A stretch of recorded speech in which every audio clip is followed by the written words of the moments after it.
Hello dear students, today we will see new point balancing of redox reactions. In a previous video lecture we have seen about the stock notation. Okay, आज आपण बघूयात balancing of redox reaction.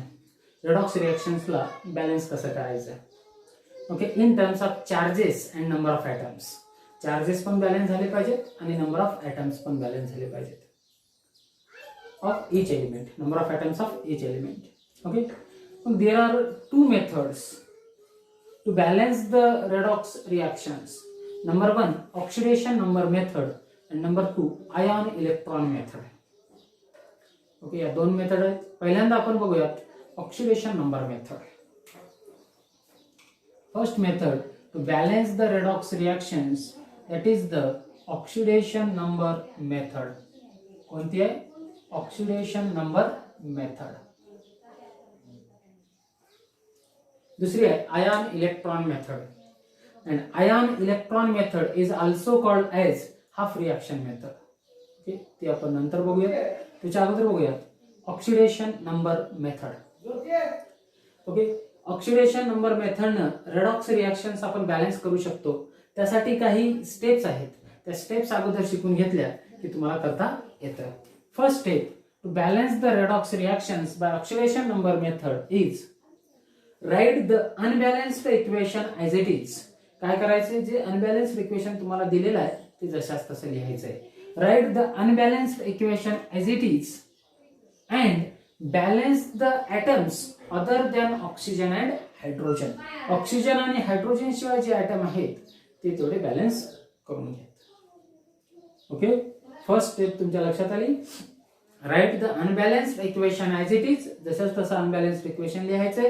And balance the atoms other than oxygen and hydrogen. Oxygen आणि hydrogen शिवाय जेवढे, suppose या साईडला 2 Fe आहेत, त्या साईडला 1 आहे, तर त्याचा कोएफिशियंट 2 करून 2 Fe करू शकता तुम्ही. ओके, त्यावेळेला ऑक्सिजन आणि हायड्रोजन तेवढे बॅलन्स करायचे नाहीत, बाकी सगळे बॅलन्स करून घ्यायचे. ओके, एक एक्झाम्पल घेतल्यानंतर आणखी या स्टेप्स तुम्हाला चांगल्या पद्धतीने समजते. पण पहिल्यांदा मी तुम्हाला सर्व स्टेप एक्सप्लेन करतोय, नंतर एक एक्झाम्पल घेतोय, मग तुम्हाला क्लिअर होऊन जाईल. ओके, स्टेप्स फर्स्ट लक्षात आली. Write the unbalanced equation as it is and balance the atoms other than oxygen and hydrogen. ही होती तुमची स्टेप 1. स्टेप 2 कोणती आहे मग? Assign the oxidation number to each atom in reactant and product. काय करायचंय, प्रत्येक ॲटमचा ऑक्सिडेशन नंबर लिहायचा आहे in reactants and products. Okay, assign the oxidation state और oxidation number of each atom in reactants and products. Then identify where the oxidation state increases and where the oxidation state decreases. And if oxidation state increases by losing of electron, means their oxidation take place. If oxidation state decreases, means reduction take place. And connect that atoms to a bracket. काय करायचंय, त्यांना असं ब्रॅकेटने connect करायचंय. And write their oxidation and reduction. Okay, step 2 मध्ये काय करायचंय, प्रत्येक ॲटमची oxidation state लिहायचंय. कसं लिहायचंय तुम्हाला माहिती आहे, मागे आपण घेतलं होतं. प्रत्येक ॲटमची ऑक्सिडेशन स्टेट लिहायचंय. ओके, आणि त्यानंतर ऑक्सिडेशन स्टेट कुठे इन्क्रीज झाले, कुठल्या ॲटमची कुठे इन्क्रीज झाले आणि कुठे डिक्रीज झाले ते आयडेंटिफाय करायचंय. Where the oxidation state increases means that oxidation take place, that species undergoes oxidation. And where the oxidation state decreases means that species undergoes reduction. जिथे ऑक्सिडेशन स्टेट वाढल्या, सपोज इकडे Mn आहे, Mn ची oxidation state, Mn म्हणजे manganese, +2 होती आणि product मध्ये Mn ची ऑक्सिडेशन स्टेट +4 झाली आहे. म्हणजे काय झाले, that manganese undergoes oxidation. Manganese is oxidised, तो काय झाला, ऑक्सिडाइज झाला, आणि त्याला काय करायचंय, ब्रॅकेट, असं ब्रॅकेट करून कनेक्ट करायचंय. ओके, हे केलं, झालं step 2. Assign the oxidation state to each atom in reactants and products and identify where the oxidation state increases and where the oxidation state decreases and draw a bracket to connect them. हा झाला step 2. Then step 3. Step 3 काय करायचंय,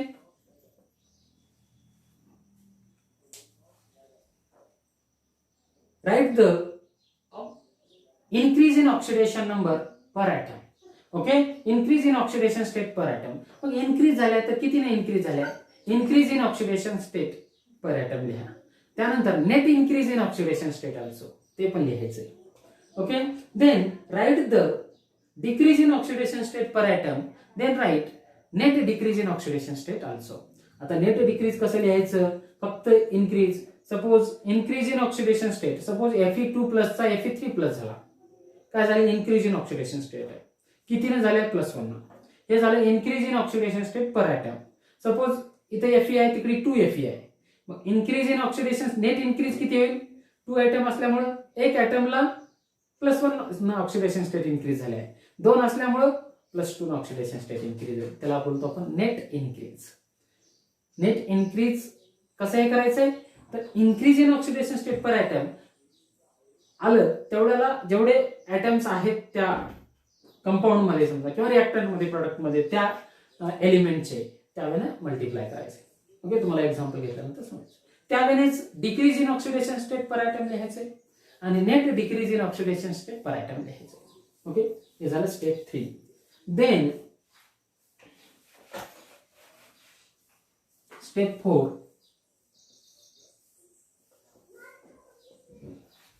step 4 काय? Equalise net increase in oxidation state and net decrease in oxidation state by multiplying a suitable factor. काय करायचंय? Net increase in oxidation state suppose 2 आहे आणि net decrease in oxidation state suppose 3 आहे, -3. मग या दोघाला इक्विलाइज करायचे. कसं करणार तुम्ही equalise? Suppose net increase in oxidation state, net increase in oxidation state आहे +2 आहे आणि net decrease in oxidation state, decrease in oxidation state आहे 3. डिक्रीज मायनस मध्ये घेतात, इन्क्रीज प्लस मध्ये घेतात. येते लक्षात? मग स्टेप 4 काय सांगितलंय? Equalise the net increase in oxidation state and net decrease in oxidation state by multiplying the suitable factor. Equalise करायचं. कसं करणार? तर ह्याला 3 ने मल्टिप्लाय करणार आणि ह्याला 2 ने मल्टिप्लाय करणार. Multiply net increase in oxidation state by 3 and net decrease in oxidation state by 2. Equalise करायचे. कसल्याही फॅक्टरनं मल्टिप्लाय करा. Okay, equalise. आणि तेवढं मल्टिप्लाय केलं, जिथे डिक्रीज झाल्या तिथे पण मल्टिप्लाय करावं लागेल तुम्हाला, फक्त इथे करून चालणार नाही. आणि जिथे इन्क्रीज झाल्या तिथे पण त्या फॅक्टरनं मल्टिप्लाय करावं लागेल इक्वेशन मध्ये. ओके, ठीक आहे. ही झाली स्टेप 4. आता इक्विलाइज झालं. त्यानंतर स्टेप 5. बघा, step 5. Balance the oxygen atoms by adding H2 molecules to that side which have a less number of oxygen atom. काय करायचंय? स्टेप 5 मध्ये ऑक्सिजन ॲटम बॅलन्स करायचे. Balance the oxygen atoms by adding H2 molecule to that side which have a less number of oxygen atom. Suppose एक redox equation आहे, काही पण असू द्या, A plus B gives C plus D. हे redox reaction आहे. Suppose या साइडला ऑक्सिजन आहेत 10, या साइडला ऑक्सिजन आहेत 11. कुठल्या साइडला ऑक्सिजन जास्त आहेत? या. मग कुठल्या साइडला ऑक्सिजन कमी आहेत? या साइडला. मग या साइडला काय करायचे? 1H2 ऍड करायचे, म्हणजे ऑक्सिजन काय होतील? इक्वल होतील. ओके, ज्या साइडला ऑक्सिजन कमी आहे, जेवढे कमी आहेत तेवढे H2 मॉलिक्यूल तिथे ऍड करायचे. अगोदर ऑक्सिजन ॲटम काउंट करून घ्यायचे.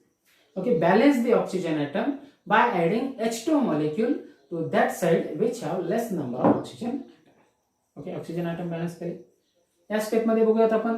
Balance the hydrogen atom by adding H+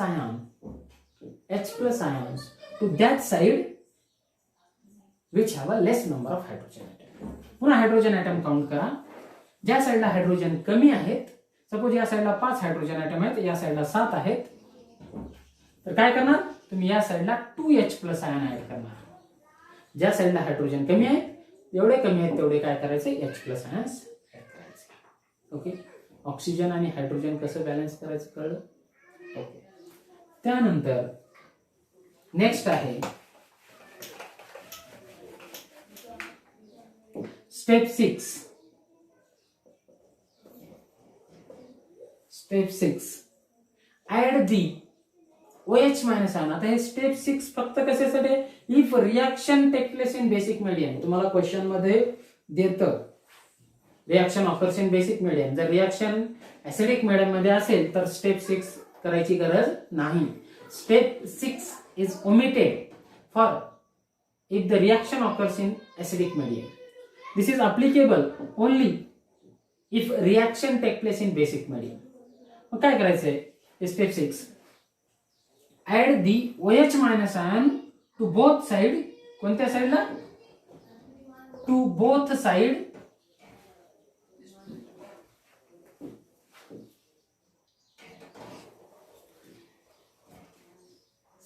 काय करायचंय स्टेप 6 मध्ये add OH minus ion to both side. कधी करायचं पण if reaction take place in basic medium. ते क्वेश्चन मध्ये दिलेलं असतं. काहीच दिलेलं नसेल तर रिॲक्शन ऍसिडिक मीडियम मध्ये समजायचं. जर क्वेश्चन मध्ये तसं लिहिलं असेल balance the following redox reaction by oxidation number method, reaction दिलेली असेल आणि this reaction take place in basic medium असं जर उल्लेख असेल तरच ही स्टेप 6 करायची. जर काही दिलं नसेल तरीही ऍसिडिक मीडियम असतं आणि ऍसिडिक मीडियम दिलं असेल तर प्रश्नच नाही. Okay, if reaction occurs in basic medium then add OH minus ion to both side which is equal to H plus ion. आता काय करायचंय, सपोज एक इक्वेशन आहे A plus B gives C plus D, या साइडला 2H plus ion add केले. ते कशासाठी आहेत? हायड्रोजन बॅलन्स करण्यासाठी आपण ऍड केले. मग ही रिॲक्शन जर बेसिक मीडियम मध्ये होत असेल, जर रिॲक्शन बेसिक मीडियम मध्ये होत असेल तर काय करायचंय, add same number of OH minus ion to both side which is equal to H plus ion present in equation. एका साइडला आहे H प्लस आयन पण तेवढेच OH मायनस आयन. इकडे पण 2 OH मायनस आयन ऍड करायचंय, इकडल्या साइडला पण, दोन्ही साइडला. या साइडला H प्लस आयन नाही आहेत म्हणून OH मायनस आयन ऍड करायचं असं नाही.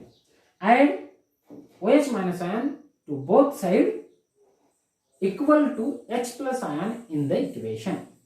ओके, इक्वेशन मध्ये जेवढे H प्लस आयन्स आहेत तेवढे OH मायनस आयन ऍड करायचे आहेत. And here H plus and OH minus will be H2O. इथं 2H2O होतील आणखी. ओके, इकडे H प्लस नाही आहेत म्हणून OH ला OH मायनस राहतील. स्टेप 6 समजलं? ओके, आलं लक्षात? रिॲक्शन जर बेसिक मीडियम मध्ये होत असेल तर. Then next step is there, step 7. Seventh step, check whether that redox reaction is balanced for number of atoms and charges. Check करा पुन्हा ती redox reaction number of atoms साठी आणि चार्जेस साठी बॅलन्स झाली असेल. ओके, या स्टेप न जर गेलात तुम्हाला तर ती पूर्ण redox reaction शेवटी बॅलन्स झालेलीच असेल. ओके, 7 स्टेप करायचे. 7 स्टेप 1 बाय 1 लक्षात ठेवायचे. आणि तुम्हाला आता मी एक एक्झाम्पल घेऊन सांगितल्यानंतर एक्झाम्पल घेत असताना पण मी प्रत्येक स्टेप क्लिअर करत जाईल. एक्झाम्पल घेतल्यानंतर आणखी व्यवस्थित क्लिअर होत जाईल. ओके, या 7 स्टेप पडलं तर एका साईडला लिहूनच घ्या तुम्ही. ओके, लिहून घ्यात आणि आता आपण एक्झाम्पल घेऊ.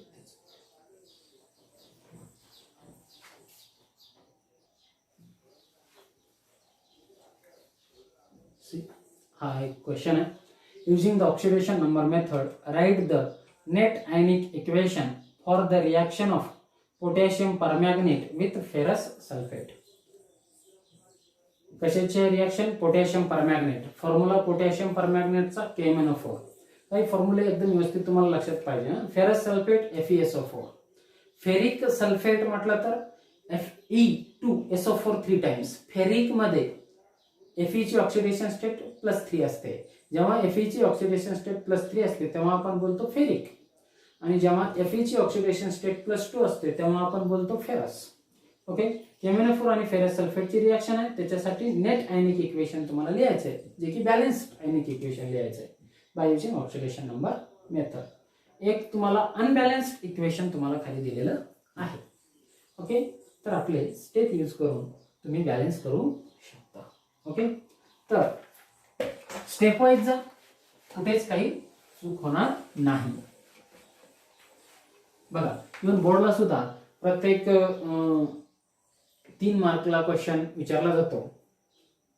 स्टेप वाईज लिहायचे. डिस्क्रिप्शन कमी आलं तरी चालेल पण रिॲक्शन व्यवस्थित बॅलन्स झालेली तिथे दिसली पाहिजे. डिस्क्रिप्शन शॉर्ट मध्ये लिहिला तरी चालेल. स्टेप बाय स्टेप असं 7 स्टेप दिसल्या पाहिजेत. जर ॲसिडिक मिडियम असेल तर 6 स्टेप तिथे दिसल्या पाहिजेत. आणि एकदम स्टेप बाय स्टेप केलात की मार्क्स पूर्ण भेटून जातात आणि जेईला आणि नीटला क्वेश्चन राहू शकतो. ओके, तर कॉम्पिटिटिव्ह एक्झाम एखादी क्वेश्चन रेडॉक्स रिॲक्शनवरती असतोच. ऑक्सिडेशन नंबर काढायचा काही पण असू द्या, एखादी रिॲक्शन रेडॉक्सवरती असतो जेई आणि नीटला. आता त्यानंतर सी फर्स्ट स्टेप काय, step 1 write the unbalanced equation as it is and balance the atoms other than oxygen and hydrogen. Unbalanced equation जशाच तसे लिहितोय मी इथं वरती. MnO4 minus aqueous plus Fe2 plus aqueous gives Mn2 plus aqueous plus Fe3 plus aqueous. Okay, हे तुम्हाला पहिल्यांदा लिहिलं unbalanced equation as it is. आता काय करायचं तुम्हाला, balance the atoms other than oxygen and hydrogen. आता ऑक्सिजन आणि हायड्रोजन Mn या साईडला 1 आहे, इथं पण 1 आहे, बॅलन्स आहे. O सोडून द्या. Fe या साईडला 1 आहे, इथं पण 1 आहे, बॅलन्स. ओके, बॅलन्स आहे ऑलरेडी त्यामुळे आणखी बॅलन्स करायची गरज नाही. एक स्टेप झाली. स्टेप 2. आता स्टेप 2 मध्ये काय करायचं तुम्हाला, आणखी डबल ते इक्वेशन लिहायचंय. मी इथे लिहितोय, मी नेक्स्ट एक्झाम्पल मध्ये रिपीट लिहिणार नाही. MnO4 aqueous plus Fe2 plus aqueous gives Mn2 plus aqueous plus Fe3 plus aqueous. आणि काय करायचंय, assign the oxidation state to each atom in reactants and products. प्रत्येक, आता इथे MnO4 मध्ये ऑक्सिजनची ऑक्सिडेशन स्टेट किती असते, -2. 4 ऑक्सिजन आहेत म्हणून -8 झालं, समोर जाऊन +8. हा पॉलीएटॉमिक आयन आहे म्हणून इज इक्वल टू -1. एक चार्जेस आहे म्हणून -1 आणि +8 किती होईल, +7. आलं लक्षात. अशी ऑक्सिडेशन स्टेट तुम्हाला डायरेक्टली करता आली. Mn ची ऑक्सिडेशन स्टेट किती आहे तर +7. ओके, तर +7 मॅग्नीजची ऑक्सिडेशन स्टेट आहे, ऑक्सिजनची -2. आता Fe2 कसं आहे, मोनोअटॉमिक आहे. तर मोनोअटॉमिक आयनची ऑक्सिडेशन स्टेट किती असते, चार्जेस प्रेझेंट ऑन दॅट, म्हणून इथे Fe ची ऑक्सिडेशन स्टेट आहे +2, इथे Mn ची पण +2, इथे Fe ची किती आहे +3. हे तुम्ही ऑक्सिडेशन स्टेट लिहिले आहे. आता बघा, identify where the oxidation state increases and where the oxidation state decreases. इथे Mn ची 7 होती, इथं +2 झाले म्हणजे डिक्रीज झाले. ओके, 7 ची +2 झाले म्हणजे decrease in oxidation state. Decrease कधी होते, by gain of electron. Gain केल्यानंतर गेन ऑफ इलेक्ट्रॉन म्हणजे इथं काय झालंय, रिडक्शन. इथं मॅग्नीजचं काय झालंय, रिडक्शन झालंय. ओके, इलेक्ट्रॉन गेन केले, ऑक्सिडेशन स्टेट काय झाली, डिक्रीज झाली. इथे Fe ची ऑक्सिडेशन स्टेट +2 ची +3 झाले म्हणजे इन्क्रीज इन ऑक्सिडेशन स्टेट झाले. ऑक्सिडेशन स्टेट इन्क्रीज कधी होते, by loss of electron. Loss of electron म्हणजे इथं काय झालंय, ऑक्सिडेशन. ओके, येते लक्षात. मग identify where the oxidation state increases and where the oxidation state decreases and draw a bracket to connect them. Bracket पण कनेक्ट केले. इथे ऑक्सिडेशन स्टेट काय झाले, डिक्रीज झाले. इथे ऑक्सिडेशन स्टेट काय झाले, इन्क्रीज झाले. And draw a bracket to connect them. Step 2 तुमच्या लक्षात. देन त्यानंतर स्टेप 3 काय, step 3 write the increase in oxidation state per atom. Determine the increase in oxidation state per atom. Increase in oxidation state OS लिहितो मी इथं per atom. Increase in oxidation state per atom. Increase कुठे झाले, Fe ची +2 to +3 म्हणजे किती नाही increase आहे, +1. And also write the net increase in oxidation state. Net increase in oxidation state. आता net increase in and increase in oxidation state per atom मध्ये काय फरक आहे. आता इथं जर suppose increase in oxidation state per atom किती आहे, +2 ची ऑक्सिडेशन स्टेट +3 झाले इन्क्रीज. ओके, म्हणजे एक न इन्क्रीज झाले आहे, एका आयटमला एक न. सपोज इथं 2Fe असते आणि इथं पण 2Fe3 असतं, तर आपल्याला नेट इन्क्रीज किती झाली असती? +1 × 2 म्हणजे 2 + 2 किंवा 2 ने इन्क्रीज झाली असते, म्हणजे नंबर ऑफ ॲटम चेंज असते. पण इथे नंबर ऑफ ॲटम्स काय आहेत? Feचे सेम आहेत, एकच आहे, म्हणून नेट इन्क्रीज सुद्धा काय असेल? तेवढीच असेल, +1. Okay, then just a minute.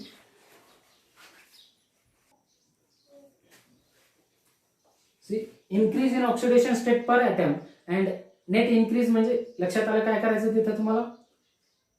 Increase in oxidation state एका ॲटमसाठी किती झाले? नेट इन्क्रीज म्हणजे समजा त्या इक्वेशन मध्ये विथ ऑक्सिडेशन स्टेट इन्क्रीज झाल्या, त्याचे 2 किंवा 3 ॲटम असतील, तर जेवढं एक ॲटमला इन्क्रीज झालंय त्याला 3 ॲटम असतील, तर 3 × that increase means net increase. Okay, त्यामुळे तर आता त्यानंतर आहे decrease in oxidation state per atom. Decrease in oxidation state per atom, decrease in oxidation state per atom, बघा दिसतंय का? मी लिहितोय decrease in oxidation state per atom किती झाले? Mn इथं +7 चं +2 झालाय, म्हणजे किती झाले? +5 न डिक्रीज झालाय, म्हणजे आपण त्याला मायनस लिहितोय.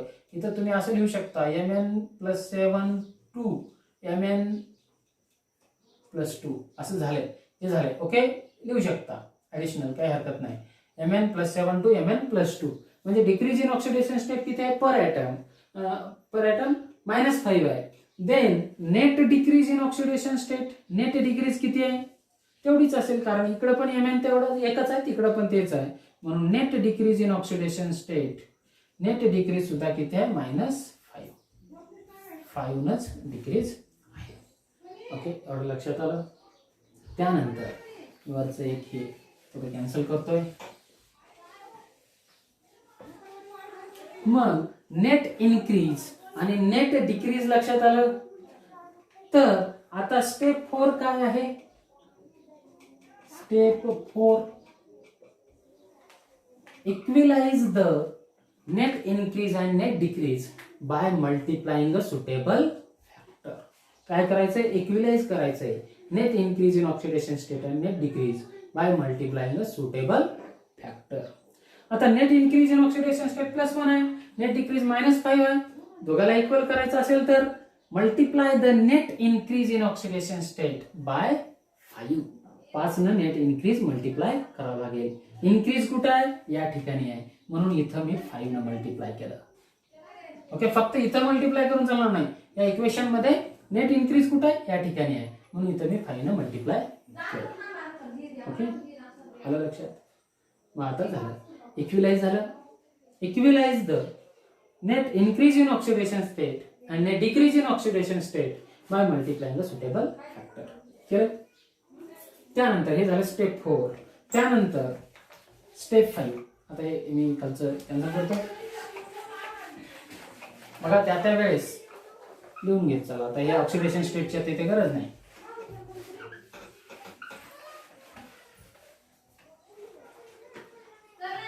त्यानंतर स्टेप 5. स्टेप 5 कशासाठी आहे? Balance the oxygen atom and hydrogen atom. काय करायचं? ऑक्सिजन आणि हायड्रोजन ॲटम बॅलन्स करायचे. स्टेप 5 थोडं वरतून लिहितोय म्हणजे व्यवस्थित आहे. स्टेप 5. आता या साईडला ऑक्सिजन ॲटम किती आहेत? 4. या साईडला ऑक्सिजन ॲटम किती आहेत? काहीच नाही, 0. मग काय करायचंय? Balance the oxygen atom by adding H2 molecules to that side which are less number of oxygen atoms. आता या साईडला 4 आहेत, इक्वल करायचं झालं तर काय करावं लागेल? या साईडला 4 H2 मॉलिक्युल्स ऍड करावं लागेल. ठीक आहे, केलं मी. हे झालं, ऑक्सिजन पण बॅलन्स झाले. Okay, balance the oxygen atom by adding H2 molecules to that side which have a less number of oxygen atom. मी या साईडला ऑक्सिजन ॲटम काउंट केलं, 4 आहेत, MnO4 4 आहेत. या साईडला काहीच नाही, 0 आहेत, म्हणून या साईडला 4 H2 ऍड करावं लागेल. केलं, ऑक्सिजन बॅलन्स झाले. त्यानंतर hydrogen, balance the hydrogen atom by adding H+ ions to that side which have less number of hydrogen atom. या साईडला हायड्रोजन ॲटम आहेत का? नाहीये. या साईडला हायड्रोजन ॲटम 8 आहेत, पण इकडे किती ऍड करावं लागेल? 8 H+ आयन्स ऍड करावे लागतील. मी इथं काय केलं? 8 H+ आयन ऍड केलं. ओके, इथं हायड्रोजन पण बॅलन्स झाले. ओके, हायड्रोजन पण बॅलन्स झाले. आता स्टेप 5 पण झालं. आता बेसिक मीडियम म्हणून काही सांगितलंय काय रिॲक्शन मध्ये किंवा सुरुवातीला क्वेश्चन मध्ये नाही, म्हणून स्टेप 6 ओमिटेड. स्टेप 6 काय ओमिटेड. मी या इक्वेशनला आणखी व्यवस्थित लिहून घेतो. पुढं हे MnO4 minus aqueous plus Fe2 5Fe2 plus 5Fe2 plus aqueous plus 8H plus gives Mn2 plus aqueous plus 5Fe3 plus aqueous plus 4H2. तेच इक्वेशन आहे, मी खाली व्यवस्थित लिहिलंय. ओके. स्टेप 6 काय करायचे तर ओमिटेड करायचं आहे. का? कारण this reaction offers in acidic medium. कारण बेसिक असं काही क्वेश्चन मध्ये बोललो नाही, त्यामुळे स्टेप 6 इज ओमिटेड. स्टेप 7 काय check whether the that redox reaction is balanced for number of atoms and charges. आता बघूया तिथे redox reaction ही बॅलन्स झाली किंवा नाही. आता इकडे पण एक Mn आहे, इकडे पण एक Mn आहे, बॅलन्स आहे. इकडे 4 ऑक्सिजन आहेत, इकडे 4 ऑक्सिजन आहेत, ऑक्सिजनच्या बाबतीत पण बॅलन्स आहे.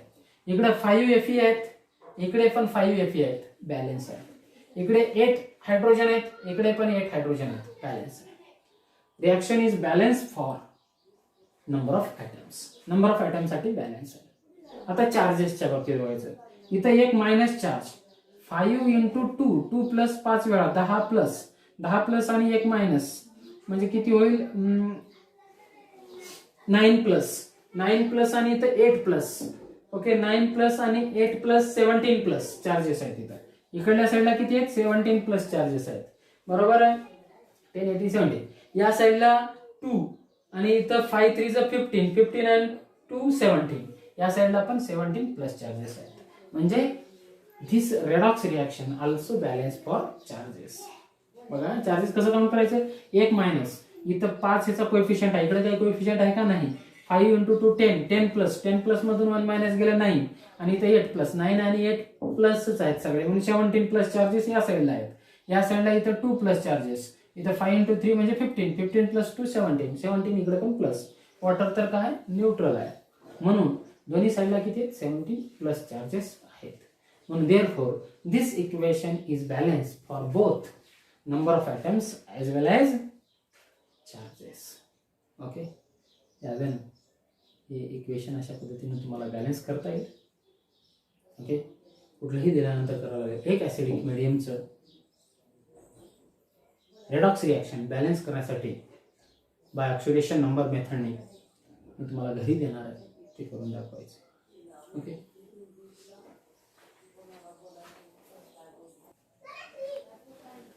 सी हे एक क्वेश्चन आहे.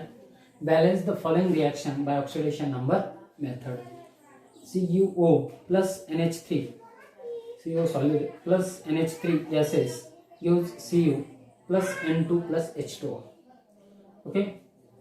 The copper oxide reacts with ammonia gives copper, nitrogen and water. Okay. हे रेडॉक्स रिएक्शन तुम्हाला बॅलन्स करायचं आहे ऑक्सिडेशन नंबर मेथड. त्या 7 स्टेप्स फॉलो करा. 7 स्टेप्स जर व्यवस्थित फॉलो करत सॉल्व करत गेला तर तुम्हाला शेवटी हे इक्वेशन बॅलन्स झालेलं भेटेल आणि व्यवस्थित तुम्हाला करता येईल. त्यात काय अवघड नाही. हे तुम्हाला होमवर्कसाठी आहे, ते करून मला शेअर करा जास्तीत जास्त जणांनी, तरच मला समजेल की तुम्हाला हा पार्ट टॉपिक व्यवस्थित समजला आहे. ओके. आज इतकं पुरेसं आहे. बाकीचा पार्ट नेक्स्ट लेक्चरमध्ये बघूया.